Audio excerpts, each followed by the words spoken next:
वेद प्रचार मंडल पंजाब द्वारा श्रीमती नीरू कौड़ा प्रिंसिपल के मार्गदर्शन एवं मंडल के प्रांतीय महासचिव रोशनलाल आर्य के सानिध्य में अंत्य विद्यालय वैदिक भाषण प्रतियोगिता का आयोजन BCM senior secondary school focal point Ludhiana में किया गया। समारोह की अध्यक्षता डॉक्टर शिखा ढल प्रिंसिपल माई भागो कॉलेज रामगढ़ ने की। श्री जे.आर. कटारिया रिटायर्ड वरिष्ठ प्रबंधक पंजाब नेशनल बैंक श्रीमती लीना टपारिया उप प्रधान पंजाब प्रदेश महिला मोर्चा ने दीप प्रज्वलित करके समारोह का उद्घाटन किया।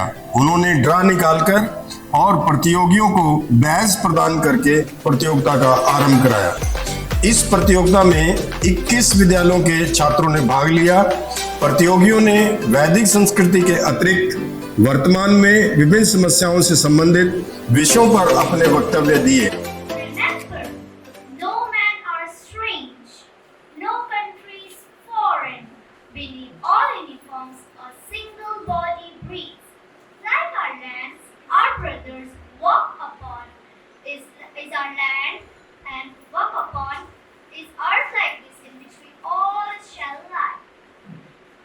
Chairperson, respected faculty members, honorable judges, today I am here to speak on the topic recognizing the whole human race as one.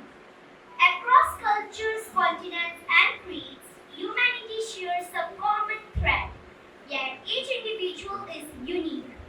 Our distinct experiences, perspectives and strengths, embracing this paradox, we can celebrate our diversity and unity. In this human journey, we are connected and equal.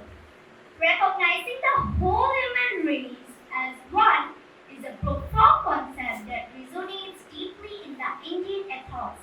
Our ancient civilization, known for its rich culture, historical and spiritual heritage, has always emphasized the importance of unity and oneness. The Vedas, written on Indian soil, and Gurbani teach us about the universal values of love, compassion, and harmony. There is only one dharma, the dharma of truth. There is only one language, the language of heart. There is only one caste, the caste of humanity. Secularism is a concept meant to promote unity, so it's essential to understand the roots of Hindu-Muslim tensions and make an honest attempt to address them. Terrorism is a menace that has no religion at all. I would like to ask those my brothers involved in these petty affairs, why the people choose this hypocritical way to live while choosing this unfortunate lifestyle? They are only defiling this earth. They are just turning heaven into hell. And it's our collective responsibility to combat it. I strongly feel our schools can play a vital role in shaping young minds and teaching them traditional Indian values like truthfulness, kindness, and selflessness. Generosity is the most potent force that can bring us together, so it's essential to cultivate it in our daily life. So let's work together to create a society that values love, compassion, and unity. So I'm concluding my speech with the message of love and brotherhood.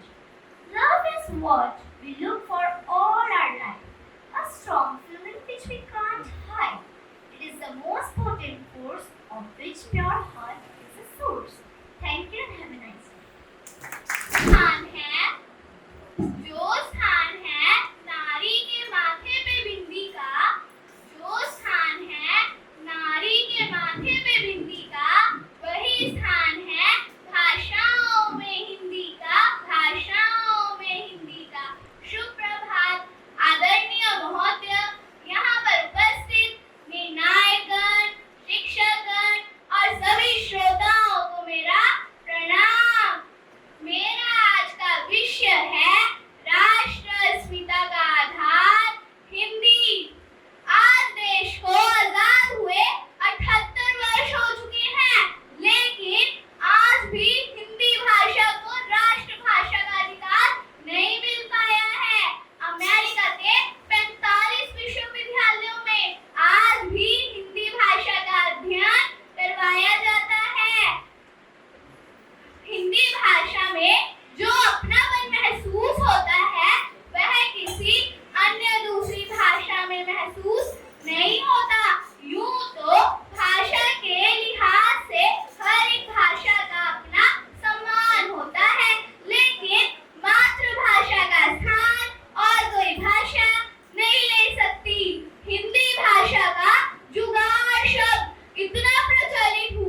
बहुत अच्छा। मेरा आज का विषय है जल ही जीवन है, जल ही जीवन है। इसका यह अर्थ है कि जहाँ पानी होता है वहाँ जीवन होता है। पूरे ब्रह्मांड में पृथ्वी पर ही जल पाया जाता है। जल हमें प्रकृति के द्वारा दिया गया है, तो हमें इसका सही उपयोग करना चाहिए, ना कि इसे व्यर्थ में बर्बाद करना चाहिए। हम सबको पता है कि सृष्टि की रचना जल, पृथ्वी, अग्नि, आकाश, वायु इन 5 तत्वों से हुई है। जल ही जीवन है, जल के बिना सब निर्जल है। जल पृथ्वी पर सभी प्राणियों के लिए अमृत समान है। यह मानव जीवन के लिए सबसे आवश्यक तत्व है। हर रोज 5 में से एक आदमी जल स्तरों से जूझ रहा है, जैसे मनुष्य, जानवर और पेड़ पौधे। इन सभी के जीवन में जल का उपयोग होता है। जल के बिना हमारा जीवन असंभव है। जल के बिना सुनहरे कल की कल्पना नहीं की जा सकती। जीवन के सभी कार्य का निष्पादन करने के लिए हमें जल की आवश्यकता होती है। जल है तो कल है, जल के बिना जीवन मुश्किल है। जल हमारे जीवन का आधार है। जल हमें प्रकृति से मिला एक अनमोल उपहार है। जैसे कि रहीमदास ने सच ही कहा है, रहीमन पानी रखिए बिन पानी सब सून। रहीमन पानी रखिए बिन पानी सब सून। पानी बिन ना उभरे मोती मानो चुन। इस दोहे का अर्थ है कि जिस तरह पानी के बिना आटे का और चमक के बिना मोती का कोई महत्व नहीं होता, उसी तरह मनुष्य का जीवन पानी के बिना असंभव है। दुनिया भर में 75% से ज्यादा लोग पानी की समस्या से जूझ रहे हैं।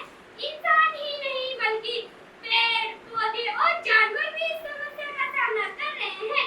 जल के बिना हमारा जीवन असंभव है। हमारा शरीर 70% जल से बना है। पृथ्वी पर 3% पानी, जिसमें से 2% पानी महासागरों, नदियों और झीलों में है। यह पानी खारा होने के कारण हम इसे उपयोग नहीं कर सकते। सिर्फ 1% पानी ही मनुष्य अपने कामों के लिए उपयोग कर सकता है। अगर हम जल को बचाएंगे तो आने वाले कल को बचा पाएंगे। बढ़ती जनसंख्या के कारण पानी की कमी महसूस होती जा रही है। अगर हम अभी भी पानी को नहीं बचाएंगे तो भविष्य में जल संकट का सामना करना पड़ सकता है। सबसे महत्वपूर्ण बात, अगर हम अभी भी पानी को सुरक्षित नहीं करेंगे तो जीवों के सभी रूप विलुप्त हो जाएंगे। जल है अमृत की धारा, जल है अमृत की धारा। जल ही है हर जीव का सहारा। जल बचाया जा सकता है, जल बचाया जा सकता है, लेकिन जल बनाया नहीं जा सकता। जल की हर बूंद को हमें बचाना है। जल की हर बूंद को हमें बचाना है। धरती को स्वर्ग हमें बनाना है। धन्यवाद। बहुत अच्छा। देव की भक्ति में फूल पड़ो संसार, कह कबीर निज नाम बिना कैसे उतरे पार। आदरणीय निर्णायक मंडल एवं मेरे प्रिय श्रोतागण, आज मैं आप सभी के समक्ष परमात्मा का निज नाम ओम के विषय पर अपने विचार प्रस्तुत करने जा रहा हूँ। मान्यवर, विषय पर चर्चा करने से पहले ये जान लेना अति आवश्यक होगा कि ओम शब्द की उत्पत्ति कैसे हुई। कुछ मान्यताओं के अनुसार ओम शब्द की उत्पत्ति भगवान शिव के मुख से हुई।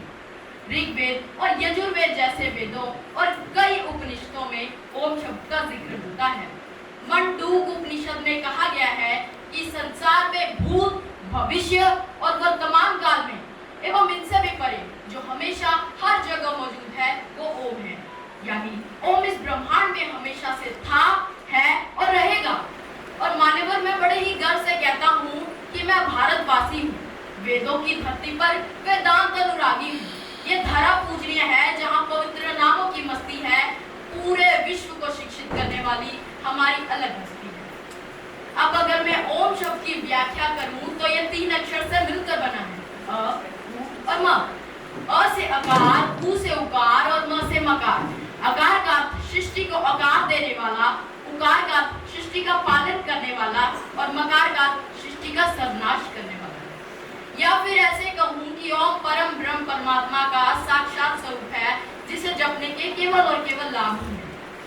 ओम शब्द जहां में अध्यात्म से जोड़ता है, वहीं दूसरी ओर ये हमारी तनाव चिंता को दूर कर मन को एकाग्र करता है, जिससे हमारी स्मरण शक्ति में वृद्धि होती है।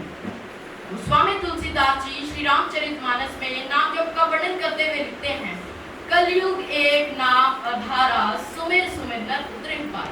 अर्थात कलयुग में केवल नाम जप के सहारे ही इस भव सागर से पार हुआ जा सकता है। श्री गुरु गोविंद सिंह जी ने भी अपने 3 मुख्य उपदेशों में नाम जपने का वर्णन किया है। जैन और बौद्ध धर्म में भी ओम शांति का वर्णन है। संस्कृत के श्लोक भी ओम के बिना पूर्ण नहीं होते।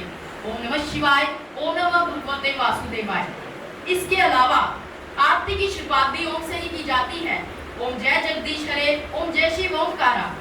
अब अध्यात्म के साथ मैं बात करता हूँ समाज के दूसरे पहलू यानी विज्ञान की। तो मैं आपको ये बता देना चाहता हूँ कि नासा ने हाल ही में ये जारी किया है कि ब्लैक होल की आवाज में लोगों को ओम सुनाई दिया है। इसके अलावा मानसिक रोगियों के लिए ओम शब्द का उच्चारण कमाल का असर करता है। ओम शब्द का उच्चारण न केवल तनाव को दूर करता है, बल्कि यह ब्लड प्रेशर को नियमित करने में और थायराइड जैसी भयंकर बीमारी को समाप्त करने के लिए भी लाभदायक है। ये तो वही बात हो गई कि मंजिल एक और राह अनेक। पर श्रोतागण, हमारे लिए बड़ी दुख की बात है कि मंजिल एक होने के बावजूद भी हम राह से भटक चुके हैं। धर्म जाति के विवाद में अटक चुके हैं, मानवता की बात से पीछे हटे हुए हैं, सच्चाई की राह से तो बिल्कुल कटे हुए हैं। मान्यवर, हम सब रंग बिरंगे मोतियों की तरह हैं और भगवान का नाम उस पवित्र धागे की तरह है जो हमें एक ही माला में पिरो रखने की क्षमता रखता है। बस इसलिए मैं अंत में यही कहना चाहूंगा कि जो पवित्र नाम हमें स्वार्थ से परमार्थ की ओर ले जाए, हमें निरंतर उसका जप करना चाहिए और दूसरों को भी नाम जप करने के लिए प्रेरित करना चाहिए। मानवता के पथ पर चल हम एक नया आशियाना बनाएंगे। मानवता के पथ पर चल हम एक नया आशियाना बनाएंगे और ध्यान कर शाश्वत नाम का हम भवसागर से तर जाएंगे। हम भवसागर से तर जाएंगे। धन्यवाद। आज मैं आपके सामने वसुदेव कुटुंबकम के बारे में कुछ पंक्तियां प्रस्तुत करने जा रही हूँ। अयम निजः परो वेति गणनाम लघु चेतसाम उदार चरिता नाम तु वसुदेव कुटुंबकम। अर्थात यह मेरा है और यह तेरा है। ऐसी सोच संकीर्ण विचार वाले लोगों की होती है। इसके विपरीत उदार रहने वाले व्यक्तियों के लिए यह पूरी पृथ्वी एक परिवार है। वसुदेव कुटुंबकम जो संस्कृत भाषा से उत्पन्न हुआ। वसुधा का अर्थ पृथ्वी और कुटुंब का अर्थ परिवार। इस प्रकार वसुदेव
चरित्र और व्यवहार को निर्धारित करते हैं और यह समाज में सही और गलत की जानकारी देते हैं और सही रास्ते पर चलने के लिए मार्गदर्शन कराते हैं।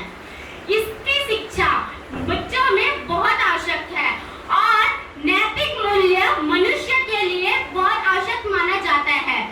नैतिक मूल्य जैसे सभी का आदर करना, सत्कार करना, कभी झूठ ना बोलना, हिंसा ना करना और यह नैतिक मूल्य कहलाते हैं। इसकी शुरुआत मनुष्य के आरंभिक शिक्षा से शुरू हो जाती है। नैतिक शिक्षा मनुष्य के दृष्टिकोण जैसे व्यक्तित्व और इसके उपयोग होता है। जैसे कि एक महापुरुष, महाज्ञानी, महाविद्वान हार्वर्ड जी के कथन अनुसार मनुष्य के जीवन का अंतिम लक्ष्य नैतिक मूल्य ही होना चाहिए। जैसे कि आपके और हमारे जीवन का भी अंतिम लक्ष्य नैतिक मूल्य ही है। नैतिक मूल्य हम सभी के लिए जरूरी है। नैतिक मूल्य का पालन हम सभी को करना चाहिए। इसकी नैतिक मूल्य हमें बचपन से ही सिखाए जाते हैं। नैतिक मूल्य का पालन करना बहुत आवश्यक है। नैतिक मूल्य सभी के लिए आवश्यक है। नैतिक मूल्य विद्यार्थी जीवन के लिए बहुत अनिवार्य है। नैतिक मूल्य हमें भूलना नहीं चाहिए और हम सभी को नैतिक मूल्य का आदर करना चाहिए और सभी में नैतिक मूल्य होना आवश्यक है। विद्यार्थी को भारत का भविष्य कहा जाता है। Thank you. तुम जैसी कहीं इबादत ना मिली, गंगा जमनी तहजीब पर कभी विरासत ना मिली। यूं तो व्यक्ति बदला, हालातों ने रुसवाई भी की, मगर ईमान और सच्चाई में बनावट ना मिली। आदरणीय शिक्षकगण, निर्णायकगण एवं यहाँ पर उपस्थित सभी विद्यार्थियों को मेरा सादर नमस्कार। मैं आज आपके सामने वसुधैव कुटुंबकम विषय पर अपने विचार प्रस्तुत करना चाहूंगी। पर इससे पहले मैं बताना चाहूंगी कि वसुधैव कुटुंबकम आखिर है क्या? क्या है इसका अर्थ? वसुधैव कुटुंबकम हमारे सनातन धर्म का मूल संस्कार है। यह एक विचारधारा है। वसुधैव कुटुंबकम का अर्थ है कि हमारी ये पूरी पृथ्वी एक परिवार है। जैसा कि हम सब जानते ही हैं कि परिवार समाज की प्राथमिक एवं सबसे छोटी इकाई होती है। परिवार के सभी सदस्य एक दूसरे के साथ भावनात्मक रूप से जुड़े होते हैं। कभी कभी परिवार के सदस्यों में आपसी मनमुटाव भी होते हैं, लेकिन फिर भी वे एक दूसरे का हर परिस्थिति में साथ देते हैं एवं एक दूसरे के साथ जुटकर खड़े रहते हैं।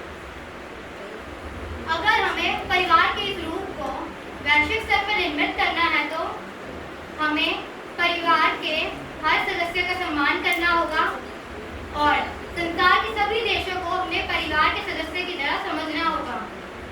तभी हम वसुधैव कुटुंबकम की नीति को अपना पाएंगे। वसुधैव कुटुंबकम का पूरा दर्शन हिंदू दर्शन का एक अभिन्न अंग है। जब हम हर एक व्यक्ति को एक ही चेतना से देख पाएंगे, उसी दिन हम पूरे विश्व को एक परिवार की तरह देख पाएंगे। इसका उदाहरण हमें सेल्यूकस की पुत्री द्वारा रचित एक कविता में मिलता है। अरुण्य मधुमय देश हमारा, जहाँ पहुँच अनजान शिविर को मिलता एक सहारा। सरल तामरस गर्भ विवाह पर नाच रही तंशिका मनोहर, छिटका जीवन हरियाली पर मंगल कुमकुम सारा। वसुधैव कुटुंबकम का दर्शन व्यक्तियों और समुदायों को रचनात्मक सोच अपनाने एवं चुनौतियों का डट कर सामना करने के लिए प्रोत्साहित करता है। ये हमें सिखाता है कि हमें विविधता एवं समावेशिता से हर एक चुनौती का सामना करना चाहिए। विविध दृष्टिकोण ही सफलता को जन्म देता है।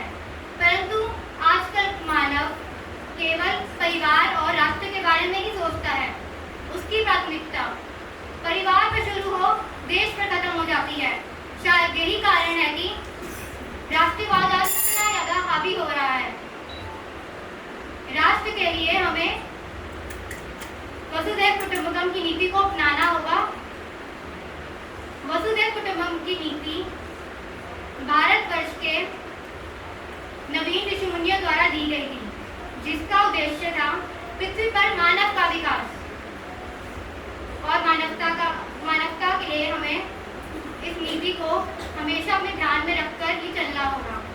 वसुधैव कुटुंबकम एकता और परस्पर जुड़ाव का एक शक्तिशाली संदेश है, जो कि हमें सकारात्मक सोच को अपनाने के लिए प्रोत्साहित करता है। यह मानता है कि सभी देश हमारे एक वैश्विक परिवार का हिस्सा हैं और हमें अपने परिवार के सभी सदस्यों के साथ विनम्रता, प्यार एवं सम्मान के साथ व्यवहार करना चाहिए। हमें वसुधैव कुटुंबकम की अवधारणा को अपनाकर अपने लिए और अपने आने वाली पीढ़ियों के लिए बेहतर जीवन बनाने के कोशिश करते रहना चाहिए। वसुधैव कुटुंबकम का शाब्दिक अर्थ हम जानते ही हैं कि पूरी पृथ्वी एक परिवार है। इसको वन फैमिली वन अर्थ के नाम से भी जाना जाता है। G20 के सम्मेलन में भी इसका जिक्र किया गया था। वसुधैव कुटुंबकम हमारे ऋषि मुनियों द्वारा दिया गया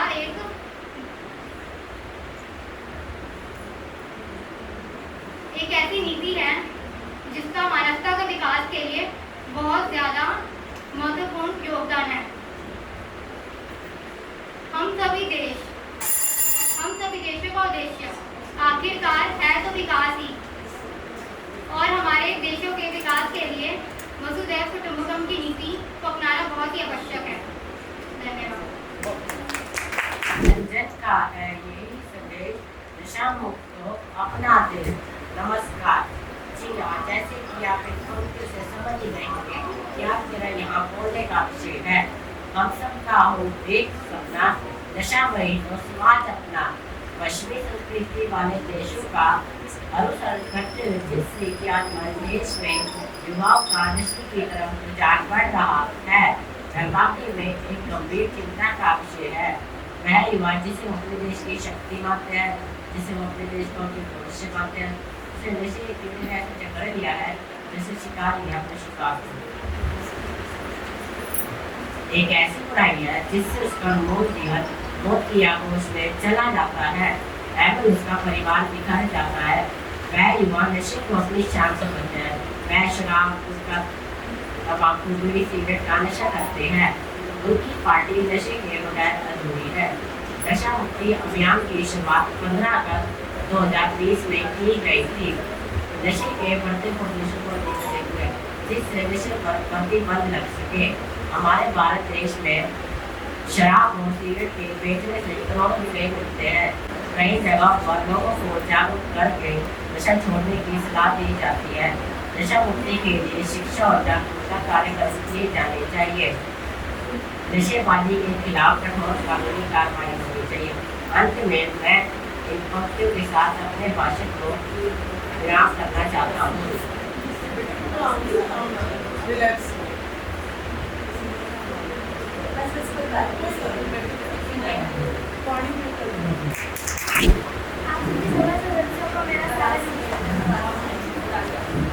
आप सभी सदस्यों को मेरा सादर नमस्ते। आर्य समाज के महान क्रांतिकारी वीर सन्यासी और बलिदानी स्वामी सत्यानंद जी के बारे में मैं आपके सामने कुछ शब्द श्रद्धांजलि के रूप में व्यक्त करने का प्रयास कर रही हूँ। स्वामी सत्यानंद जी का बचपन का नाम मोतीराम था। इनका जन्म जलंधर के पास कलवा नामक गाँव में हुआ। इनके पिता नानाचंद पुलिस में कार्य करते थे। एक पुलिस वाले का पुत्र होने की वजह से इनके जीवन में अनेक प्रकार के दुर्घटना उत्पन्न हो चुके थे। इनके पिता इनको बरेली में स्वामी दयानंद जी के प्रवचन सुनने के लिए ले गए। स्वामी दयानंद जी के प्रवचनों ने इनकी पूरी दिनचर्या और जीवन को बदल दिया। इनका जीवन समर्पण भाव में चलने लगा। नास्तिक विचारों का त्याग कर आर्य समाज के अनुयायी बन गए। संन्यास लेकर स्वामी सदानंद कहलाए।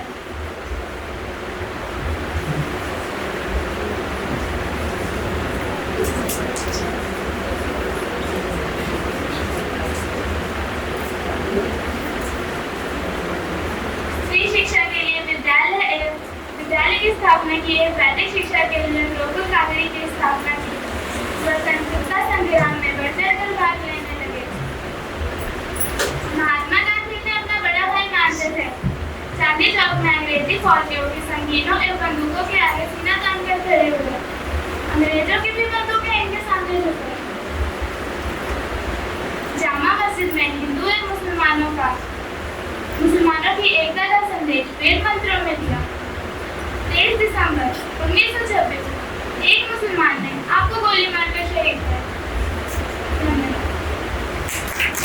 और माननीय मुख्य अतिथि जी, इस कार्यक्रम को विशिष्टता प्रदान कर रहे हमारे अतिथि जी और इस कार्यक्रम के महत्वपूर्ण अंग हमारे दर्शक, आप सभी का मैं हार्दिक अभिनंदन करती हूँ। मुझे इस मंच पर बोलने का मौका देने के लिए मैं धन्यवाद करती हूँ। दुनिया को अपना सर्वश्रेष्ठ दीजिए, आपके पास सर्वश्रेष्ठ लौट कर आएगा। आर्यव्रत उठ जाग आगे बढ़, समय आ गया है नए युग में प्रवेश कर। ये शब्द हैं भारत की महान विश्व परंपरा में जन्मे श्री मूलशंकर तिवारी जी के, जिन्हें आज हम दयानंद सरस्वती के नाम से याद करते हैं। स्वामी जी का जन्म गुलाम भारत में हुआ था, जब कंपनी सरकार अपना खजाना भरने के लिए भारत के गौरव को दिन रात लूट रही थी। अंग्रेज जानते थे कि भारत में आस्था, ज्ञान और स्वाभिमान की जड़ें कितनी गहरी हैं। उन्हें पता था कि बिना संस्कृति की जड़ें काटे भारत को ज्यादा देर तक गुलाम बनाए रखना संभव नहीं है। इसलिए उन्होंने भारतीयों में यह बात फैलानी चाहिए कि उनकी संस्कृति छुपी है, परंपराएं और मान्यताएं खोखली हैं। यहाँ तक कि उनका पहनावा, उनका खान पान और उनकी भाषा सब कुछ है। यदि उन्हें आगे बढ़ना है तो अंग्रेजों के पद चिन्हों पर ही चलना चाहिए और अंग्रेजों पर यही अंधा हो उन्हें सदियों तक गुलाम बनाए रखेगा। स्वामी दयानंद सरस्वती जी गोरी चमड़ी वालों का ये काला धंधा समझ चुके थे। जब अंग्रेजी राज में लोग अंग्रेजों के सामने आंख उठाने से डरते थे, तब स्वामी जी खुलकर कहते थे कि भारत सिर्फ भारतीयों के लिए है, अंग्रेजों को यहाँ से जाना नहीं होगा। भारत के लोगों को जिसने वेदों का मार्ग दिखलाया, भारत का पहला स्वामी दयानंद सरस्वती कहलाया। आधुनिक भारत में राष्ट्रवादी चेतना को जागृत करने वाले स्वामी दयानंद सरस्वती जी का जन्म 12 फरवरी 1824 को गुजरात प्रांत के काठियावाड़ क्षेत्र में एक छोटे से गांव टंकारा में कृष्ण जी तिवारी और माता यशोदा भाई के घर हुआ। इनके बचपन का नाम मूलशंकर था। स्वामी जी के मन पर दो बातों का गहरा प्रभाव पड़ा। एक बार शिवरात्रि के पर्व पर इन्होंने एक चूहे को भगवान शिव की प्रतिमा के पास उछल कूद करते और फल फूल खाते देखा। इनके मन में प्रश्न जागा कि जो ईश्वर एक चूहे के आक्रमण से स्वयं की रक्षा नहीं कर सकता, वह ईश्वर कैसे हो सकता है। इस प्रकार इनका मूर्ति पूजा से विश्वास उठ गया। दूसरा, इनके भाई बहन और चाचा का भी इनके मन पर गहरा प्रभाव पड़ा। स्वामी जी अपने विवाह से कुछ दिन पहले घर छोड़कर चले गए, तब इन्होंने अपना नाम दयानंद सरस्वती रखा। अब वे एक ऐसे गुरु की खोज में थे जो उन्हें अंधकार से प्रकाश की ओर ले जाए। स्वामी विरजानंद जी की शरण में पहुंचकर उन्हें ऐसा महसूस हुआ कि इनकी खोज पूरी हुई। स्वामी विरजानंद जी ने स्वामी जी को वेद पढ़ाया। स्वामी विरजानंद जी ने स्वामी जी को वेद पढ़ाया। वे संस्कृत के महान विद्वान थे, किंतु राष्ट्र में एकता की भावना को मजबूत करने के लिए उन्होंने अपना उपदेश हिंदी भाषा के माध्यम से देना शुरू किया। इनकी महत्वपूर्ण पुस्तक सत्यार्थ प्रकाश का संकलन भी हिंदी में ही है। गुलामी को बताया बेड़ियां, स्त्री शिक्षा का प्रचार किया, अंधविश्वास का विरोध करके वेदों की ओर लौटो संदेश दिया। स्वामी जी ने सदैव ही गुलामी को मनुष्य के पैरों की बेड़ियां बताया। उन्होंने अंधविश्वास का विरोध करते हुए कहा कि वेदों की ओर लौटो, यानी वेद सबसे तर्क संगत है। इन्होंने इनके एक हाथ में लाठी तो दूसरे हाथ में वेद होते थे। आर्य समाज की स्थापना की और मूर्ति पूजा का विरोध किया। नारी की शिक्षा के लिए प्रचार किया और उनके विधवा विवाह का समर्थन किया। स्वामी जी ने 10 अप्रैल 1875 में आर्य समाज की स्थापना की। आर्य समाज का मुख्य उद्देश्य भारत में वैदिक धर्म को दोबारा से स्थापित करना था। स्वामी जी की मृत्यु 30 अक्टूबर 1838 को दीपावली के दिन हो गई। स्वामी जी कहते थे कि अज्ञानी होना गलत नहीं है, अज्ञानी बने रहना गलत है। इसलिए जागो भारतीयों, रहो चाहे जहां, किंतु अपनी संस्कृति, अपने साहित्य और अपनी महान विभूतियों पर सदैव गर्व करते रहो। धन्यवाद। किसी ने सच कहा है, किसी ने सच कहा है, क्रांति मानव जाति का अपरिहार्य अधिकार है। क्रांति मानव जाति का अपरिहार्य अधिकार है। स्वतंत्रता सबका जन्म सिद्ध अधिकार है। स्वतंत्रता सबका जन्म सिद्ध अधिकार है। श्रम समाज का वास्तविक निर्वाहक है। श्रम समाज का वास्तविक निर्वाहक है। माननीय उपस्थितगण, आप सभी को मेरा सादर प्रणाम। आज हम एकत्रित हुए हैं एक ऐसे महान क्रांतिकारी के सपनों पर चर्चा करने के लिए, जिन्होंने अपनी जान देकर भारत की स्वतंत्रता की नींव रखी। वे थे शहीद भगत सिंह जी। उनका सपना सिर्फ अंग्रेजों से आजादी तक सीमित नहीं था, बल्कि वे ऐसे भारत की कल्पना करते थे जहां हर नागरिक को अवसर, सम्मान और अधिकार मिले।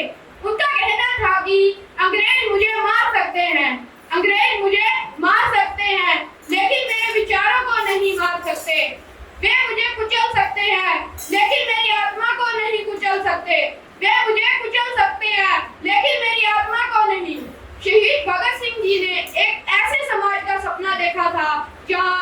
गरीबी, अशिक्षा और जातिगत जैसी समस्याएं ना हो। उनका मानना था कि असली आजादी तभी होगी जब हम सबको समानता और न्याय मिले। वे सिर्फ राजनीतिक स्वतंत्रता नहीं चाहते थे, बल्कि वे सामाजिक और आर्थिक रूप से एक स्वतंत्र भारत का सपना देखा करते थे। उन्होंने हमेशा जाति, धर्म और भाषा के भेदभाव से ऊपर उठकर मानवता की बात की। उनका मानना था कि शिक्षा और रोजगार हर व्यक्ति का अधिकार होना चाहिए, ताकि हर व्यक्ति अपने जीवन को बेहतर बना सके। अंत में मैं भगत सिंह के महान विचार को याद करते हुए कहता हूँ, मैं एक मानव हूँ, मैं एक मानव हूँ। जो कुछ भी मानवता को प्रभावित करता है, मुझे उससे मतलब है। जो कुछ भी मानवता को प्रभावित करता है, मुझे उससे मतलब है। आइए हम सब मिलकर एक ऐसे भारत का निर्माण करें जो सचमुच स्वतंत्रता और समानता पर आधारित हो। हम सबको न्याय और सम्मान का बढ़ावा देना चाहिए। आज हमें यह सोचना चाहिए कि क्या हम भगत सिंह के सपनों का भारत बना पाए हैं? क्या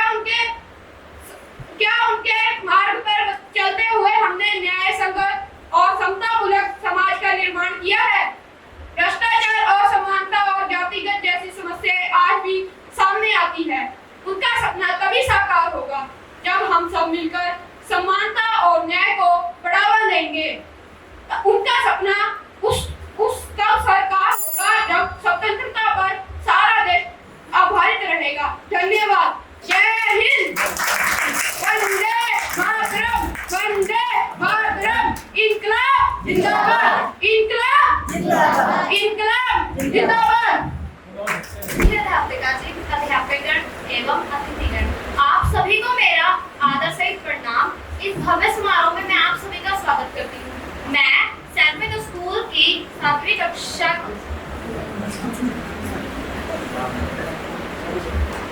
आज मैं उन व्यक्तियों के बारे में बात करना चाहती हूँ जो हमारे जीवन और अस्तित्व की नींव रखते हैं।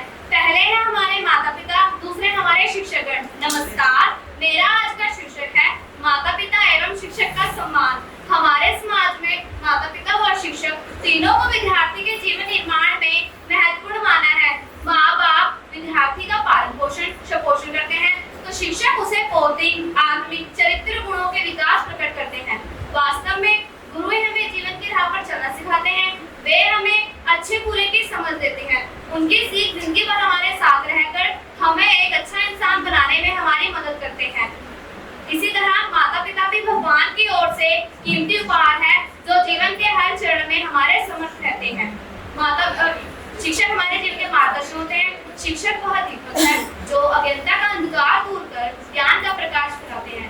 वे हमें न केवल किताबों को ज्ञान देते हैं, बल्कि जीवन की मूलभूत भी सीख सिखाते हैं। हमारे माता पिता बच्चे के पहले शिक्षक के रूप में महत्वपूर्ण भूमिका निभाते हैं। माता पिता हमारे जीवन में शिक्षक, गुरु और मित्र होते हैं। वे हमें न केवल किताबों को ज्ञान देते हैं, बल्कि जीवन की मूलभूत भी सीख सिखाते हैं। हमारे शिक्षकों के प्रति उनकी मेहनत और सम्मान प्रकट करना कितना महत्वपूर्ण है। उनकी मेहनत और संपूर्ण के बिना हम सफलता की ओर नहीं बढ़ सकते। शास्त्रों में भी आता है कि जिसने माता पिता और गुरु का आदर कर लिया, उसके द्वारा संपूर्ण लोगों का भी आदर हो गया, और जिसने उनका निरादर कर दिया, उसके द्वारा शुभ कर्म भी निसफल हो जाएंगे। वे बड़े भाग्यशाली होते हैं जिन्हें गुरु और माता पिता की सेवा समझी तथा अपनी सेवा में अपना जीवन सफल किया।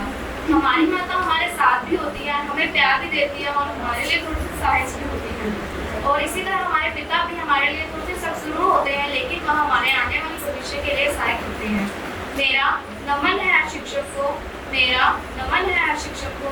गुरु सम्मान दाता नहीं, निजक श्री सम्मान, तीनों लोगों की संपदा, सो गुरु दीनदान, गुरु गोविंद दो खड़े, काबू लगे पाए। अंत में मैं यही कहना चाहूंगी कि हम शिक्षक, गुरु और माता पिता के अलावा कुछ भी नहीं है। इसी तरह वे हमें शिक्षक हमें शिक्षक और मार्गदर्शन के लिए सदैव हम उनके शनि रहेंगे। निर्माणों के पावन युग में हम चरित्र निर्माण न भूलें, स्वार्थ साधना की आंधी में हम वसुधा का कल्याण न भूलें।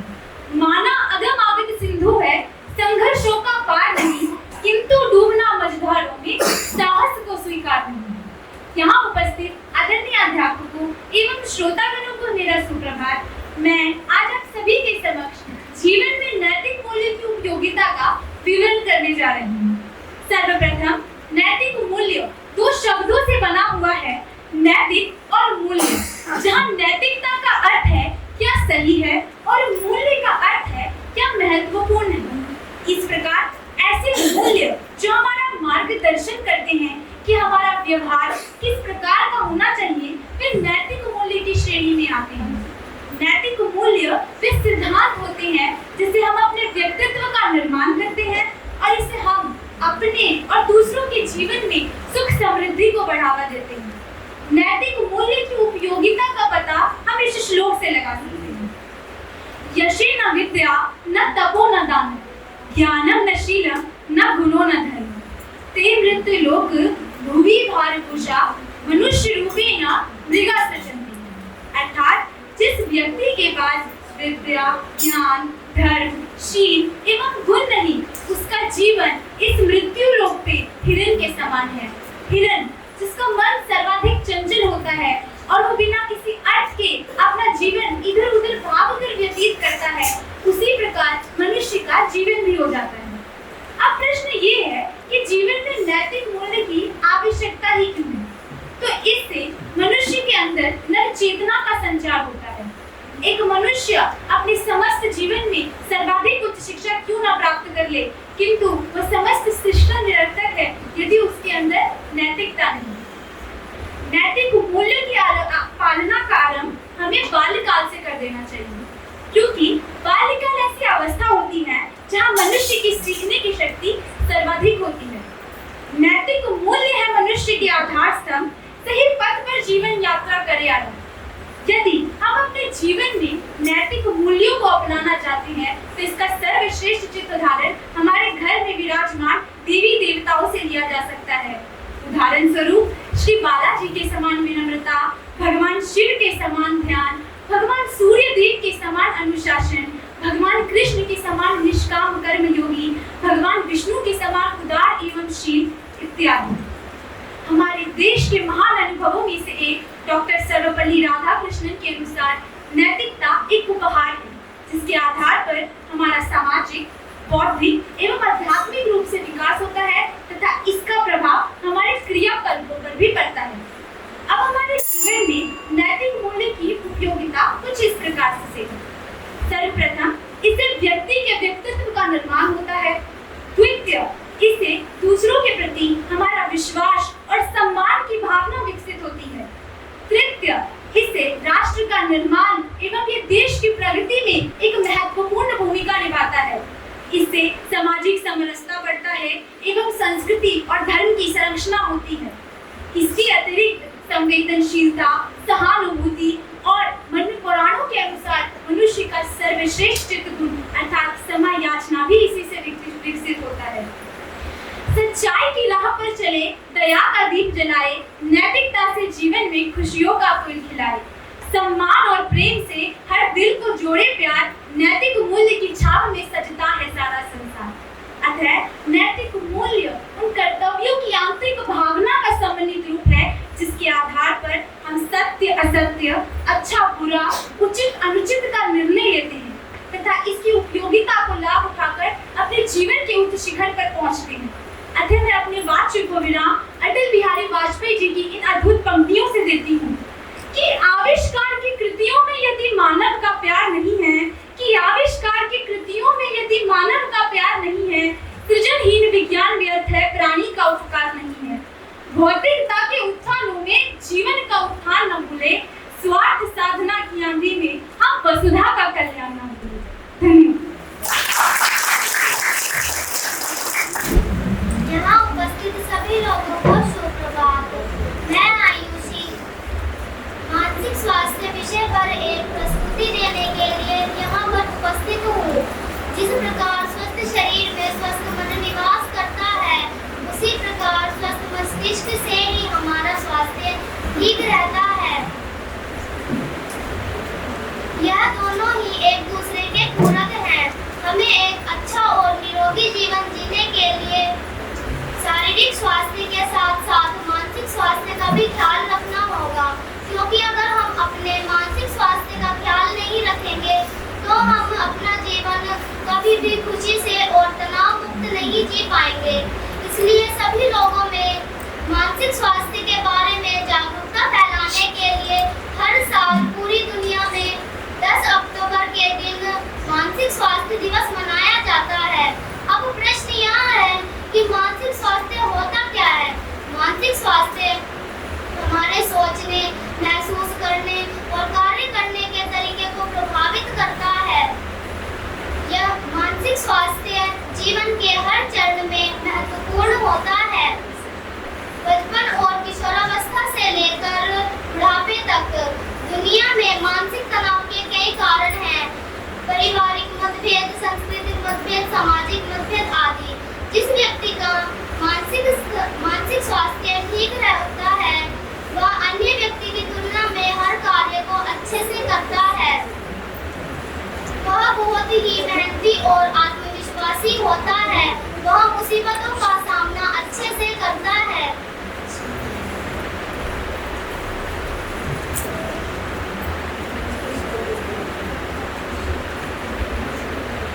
इसलिए हमें अपने शारीरिक स्वास्थ्य के साथ साथ मानसिक स्वास्थ्य का भी ख्याल रखना चाहिए। खुद की देखभाल करने में आपकी मानसिक सेहत का भी ख्याल रखना शामिल है। मैं आपको मानसिक स्वास्थ्य सुधारने के लिए सुझाव देना चाहूंगी।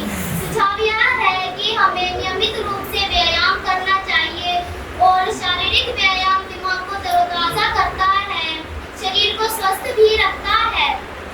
अत्यधिक कार्य का बोझ भी मानसिक तनाव का कारण बनता है। समाज से अलग होकर रहना भी मानसिक तनाव का कारण है। इसलिए हमें चाहिए कि समाज से अपने दुख सुख साझे करें और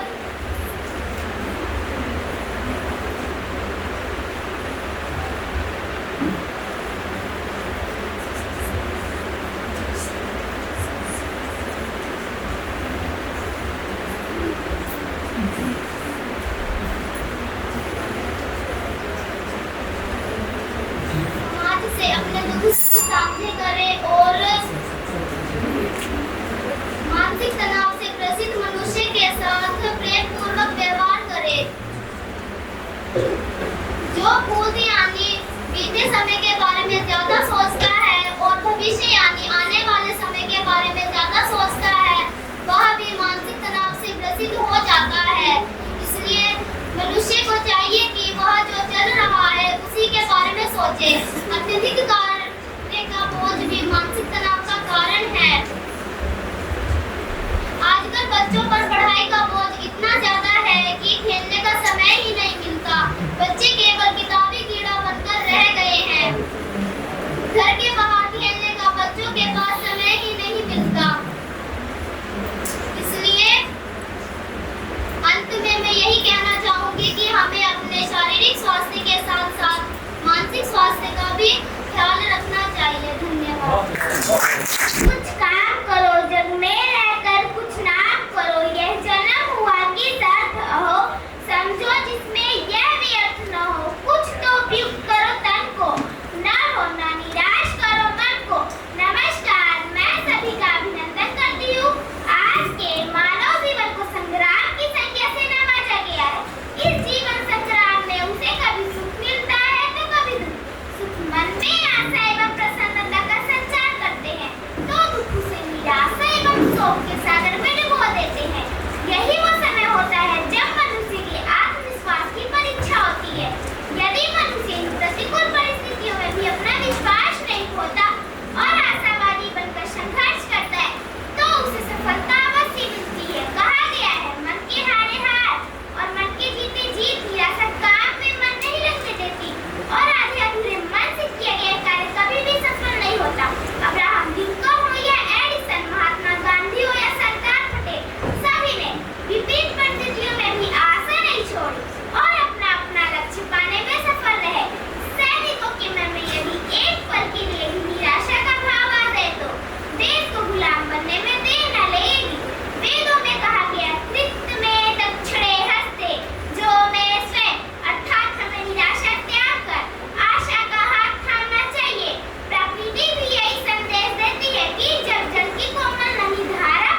पूजते रत्नते तत्र देवता।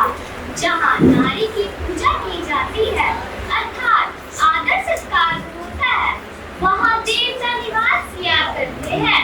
नारी व्यक्ति समाज तथा राष्ट्र की जननी ही नहीं जन जननी है। उसका समुचित सम्मान ना करना अपराध है, पाप तथा अमनुष्य है। नारी गर्भ धारण करती है, उसे पालती है, और जब तक वह अपने पैरों नहीं चल पाता और अपने हाथों नहीं खा पाता, तब तक उसे अपने छाती से लगाए अपना जीवन रस खिलाती। आज जिस नारी को हमने अपने घर की बंदिये और पर्दे की प्रतिमा और पैरों की जूती बना रख छोड़ा है, जो पशु की तरह सारा दुख सारा क्लेश विष ऊंट की तरह पीकर स्नेही का अमृत ही देती आई है, उस नारी के सही स्वरूप तथा महत्व पर निष्पक्ष होकर विचार किया जाए तो अपने मानवता के नाते, सधर्मणि के नाते, राष्ट्र व समाज के उन्नति के नाते उसका उचित स्थान दिया ही जाना चाहिए। ऐसे गर्त में अभिभावकों का शोषण राष्ट्र को ऐसे गर्त में गिरा सकता है जिससे निकल सकना कठिन हो जाएगा।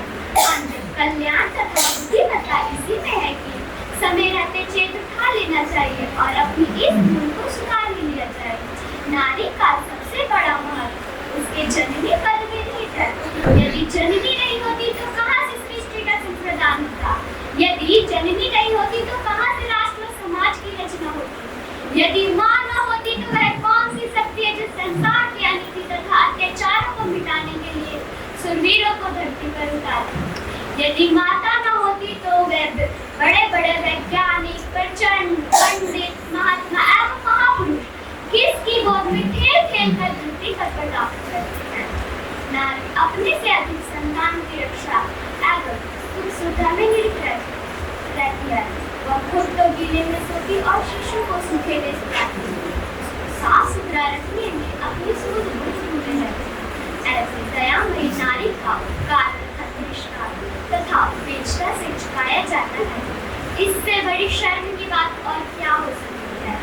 मैं नारी पर कुछ पंक्तियां सुनाना चाहती हूँ। मैं अबला नादान नहीं हूँ, कोई दबी हुई पहचान नहीं हूँ। स्वाभिमान से मैं जीती हूँ, रखती मन में खुददारी हूँ।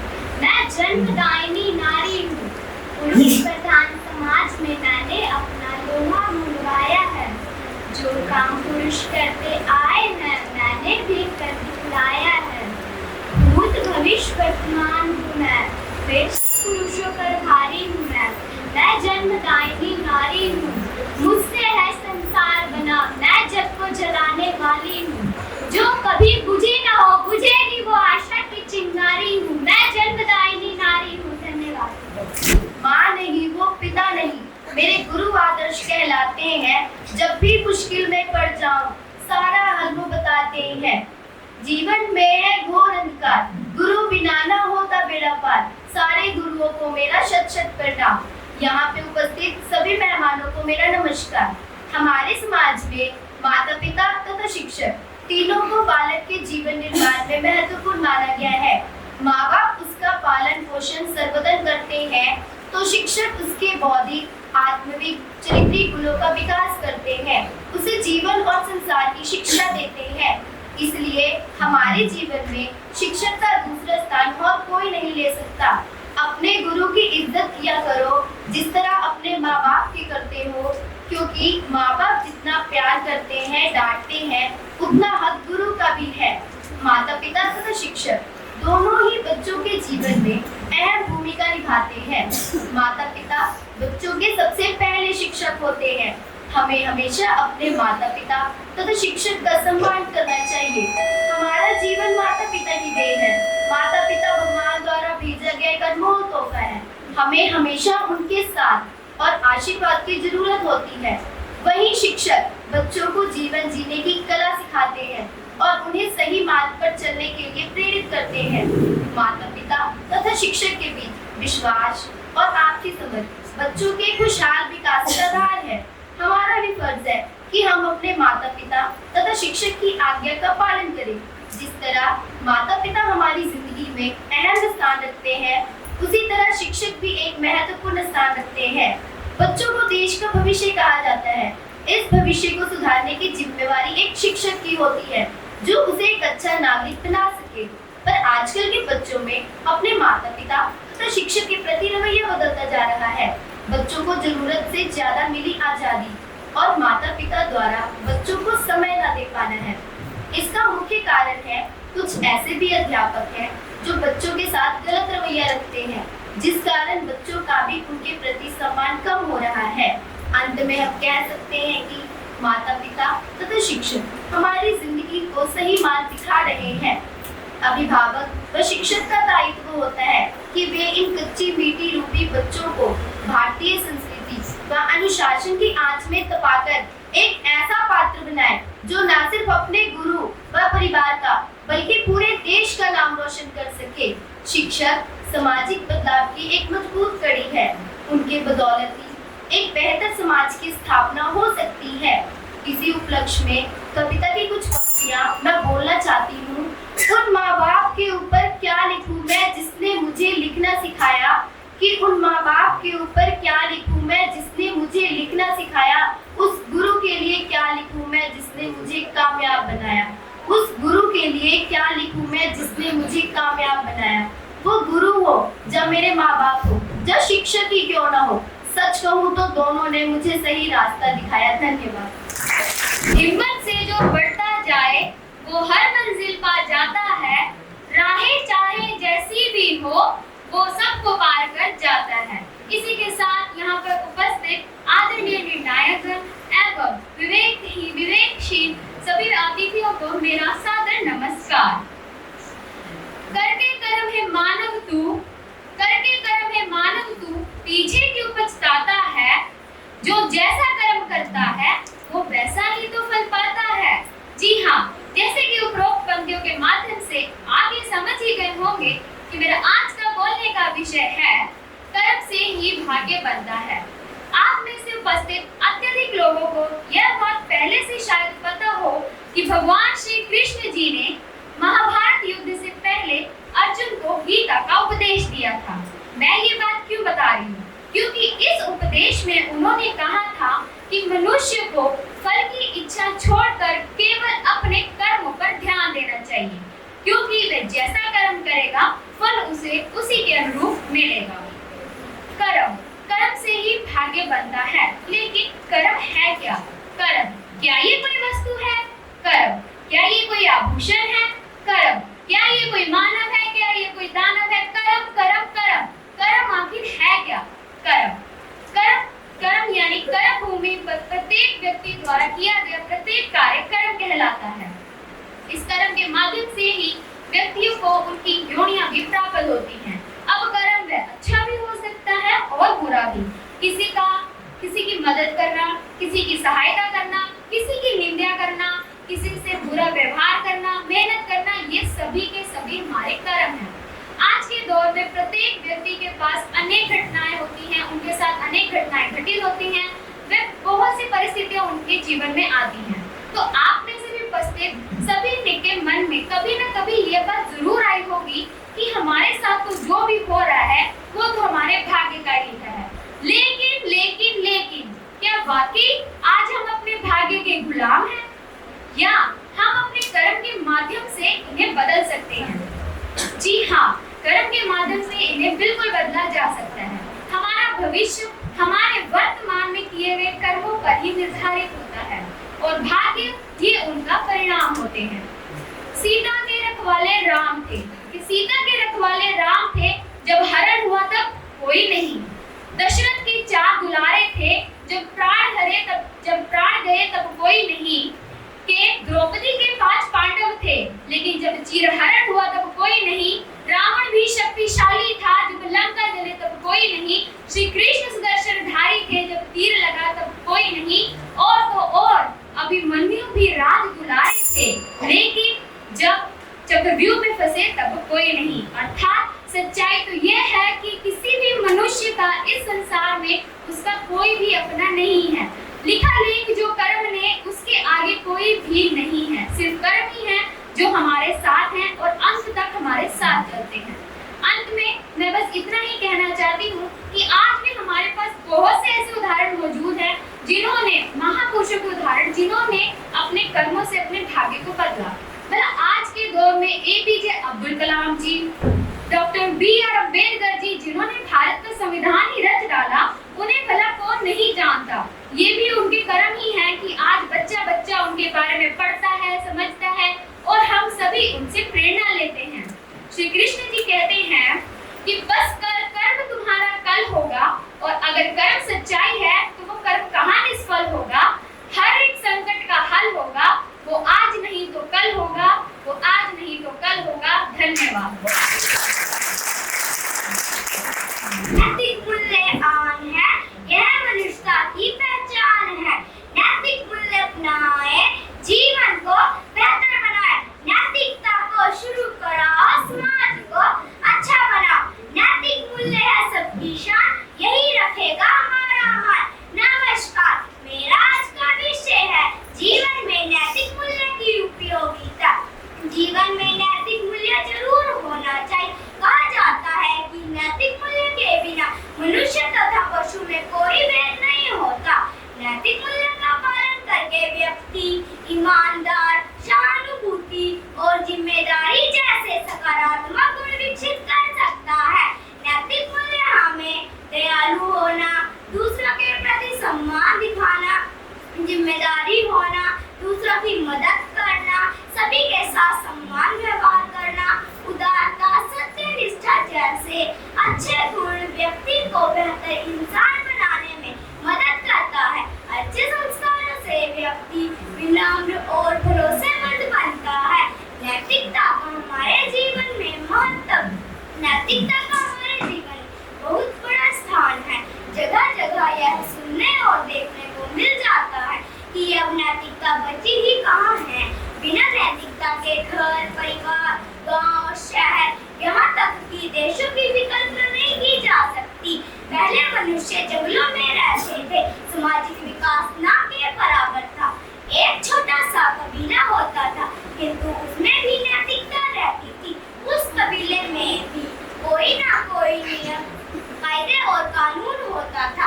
मनुष्य के विकास के साथ साथ सामाजिक दायरा भी बढ़ा, सोच बढ़ी, उसके साथ साथ नैतिकता भी बढ़ी। नैतिक मूल्य को आकार देने में शिक्षा का महत्वपूर्ण स्थान है। बच्चे और बड़े शिक्षा से ही सही और गलत का पता चल सकता है। बच्चे शिक्षा के माध्यम से ईमानदार, सम्मान जैसे महत्वपूर्ण नैतिक मूल्य को सीखते हैं। ईश्वर ने हमें सोचने समझने की शक्ति दी है, जिन पर चलना हमारा परम कर्तव्य है, और इन कर्तव्यों का पालन करना ही नैतिकता है, जिनके फलस्वरूप हमारा जीवन अमृत बनता है। अच्छा जीवन जीने के लिए हमें कुछ नियम बनाए गए हैं, जिन पर चलना हमारा परम कर्तव्य है, और इन कर्तव्यों का पालन करना ही नैतिकता है। यही पर बस अब मैं अपनी वाणी को विराम देती हूँ। धन्यवाद। सभी निर्धारणगण, अध्यापकगण तथा सभी श्रोताओं को मेरा नमस्कार। आज का मेरा विषय है जीवन में संस्कारों का महत्व। हमारे जीवन में संस्कारों का बहुत महत्व है। हम जगह जगह पर सुनते हैं कि आजकल संस्कार खत्म होते जा रहे हैं। संस्कार आखिर है क्या? संस्कार कोई वस्तु नहीं है, संस्कार कोई चीज नहीं है। संस्कार हमारे व्यवहार में होती है। हमारे संस्कार ही हमारे व्यवहार और हमारे पर्यावरण का निर्धारण करते हैं। संस्कार हमारे अंदर किसी प्रवचन अथवा किसी टीचिंग कोर्स अथवा किसी चीज से नहीं आती, बल्कि हमारे पर्यावरण से ही आती है। जैसे हमें पर्यावरण मिलता है, वैसे ही हमारे अंदर संस्कार आते हैं। जैसे हम बड़े होते जाते हैं, वैसे हमारे संस्कार बढ़ते जाते हैं। बच्चा जन्म से शून्य होता है, किंतु अपने पर्यावरण से ही वह सीखता है कि और वह सभी कार्य अपने पर्यावरण से ही करता है। पर्यावरण का हमारे संस्कारों और हमारे जीवन पर बहुत ही बड़ा स्थान है। संस्कार हमारे जीवन की एक अहम भूमिका है, जिसके द्वारा हमारा जीवन यापन होता है। संस्कार अनुशासन के साथ मेल जोल करके हमारे जीवन को सुनिर्धारण करता है तथा हमारे जीवन को व्यापक बनाता है। हमें जीने के लिए शिक्षा आवश्यक है, किंतु शिक्षा को पाने के लिए संस्कार आवश्यक होते हैं। अगर शिक्षा के बिना जीवन नहीं है तो संस्कार के बिना भी जीवन नहीं है। अगर शिक्षा के बिना कोई व्यक्ति जानवर रह जाता है, बोलते हैं जैसे कि शिक्षा नहीं है तो व्यक्ति कुछ नहीं कर पाता है, वह एक जानवर के समान होता है, ना उसके अंदर सोचने की क्षमता होती है, ना समझने की क्षमता होती है। उसी प्रकार संस्कारों के बिना भी व्यक्तिहीन हो जाता है, उसके अंदर कुछ भी करने के भाव नहीं रहता। जैसे कोमा में कोई व्यक्ति होता है तो न वह कुछ सोच सकता है ना समझ सकता है, परंतु जिंदा रहता है। उसी प्रकार बिना संस्कारों के भी व्यक्ति जिंदा तो रहता है, परंतु उसके अंदर कुछ करने की क्षमता नहीं होती। वह महफिल में बैठकर कहीं पर कोई ज्ञान की बात नहीं कर सकता है, क्योंकि उसके अंदर संस्कार नहीं होते हैं। जिस प्रकार संस्कारों का हमारे जीवन में, इसी प्रकार संस्कारों का हमारे जीवन में बहुत आवश्यक है। संस्कार हमारे जीवन में बहुत आवश्यक है, क्योंकि संस्कार के बिना हमारा जीवन नहीं है। अगर संस्कार नहीं होते तो हमारे जीवन भी नहीं होता, क्योंकि आजकल के युग में बच्चों के अंदर से संस्कार खत्म होते जा रहे हैं। संस्कार के उदाहरण दे सकते हैं अपने माता पिता का आदर करना, अध्यापकों का आदर करना, समय पर कार्य करना तथा सभी कार्यों में कुशल होने का अर्थ यह नहीं है कि सभी कार्य हमें करने हैं। सभी कार्य को उसके नियमों के अनुसार करने भी एक संस्कार है। अगर कोई खेल या शिक्षा या फिर कुछ भी बिना नियमों के किया जाए तो वह बेकार है, वह हीन है। इसीलिए हमें अपने अंदर संस्कार पालने चाहिए। संस्कारों से केवल हमारा ही नाम नहीं बल्कि हमारे पर्यावरण का भी नाम होता है।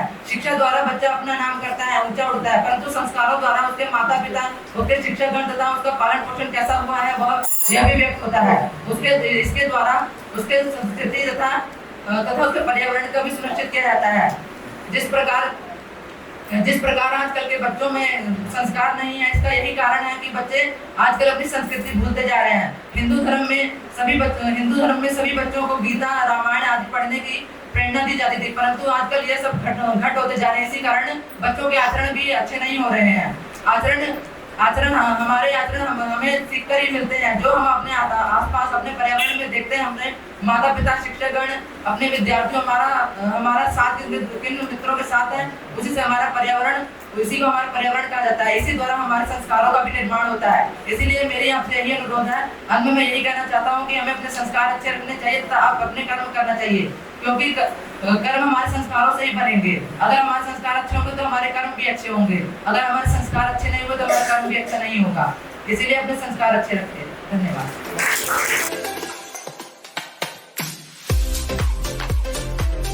वेद प्रचार मंडल की ओर से प्रथम, द्वितीय, तृतीय स्थान प्राप्त करने वाले प्रतिभागियों को पुरस्कार प्रदान किए गए।